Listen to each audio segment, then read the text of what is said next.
Federal Reserve officials announced their decision today on the future of interest rates. And this news comes as President Trump has been pressuring the Fed chair, Jerome Powell, to lower them. The August 1st tariff deadline also on the horizon as the president declares tariffs on India.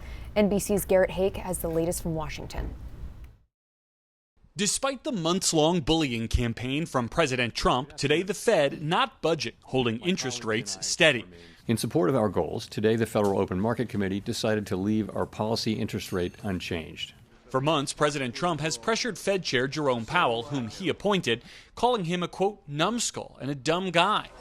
The president insists the Fed should lower interest rates to help the housing market and boost Americans' purchasing power. And we should be lowering the rates. You know, each point that this gentleman keeps up costs us $365 billion a year. It's all because of the Fed. But the Fed still believes that could actually drive up inflation, holding off amid market uncertainty stemming from the president's global tariffs. This while the clock ticks down to Friday's August 1st trade deal deadline. With some trade agreements announced, several more need to get done.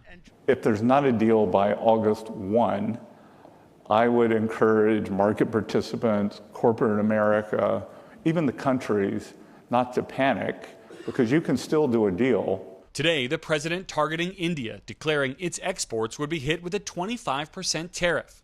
The president argued India's own tariffs are far too high and accused it of using other barriers he called strenuous and obnoxious.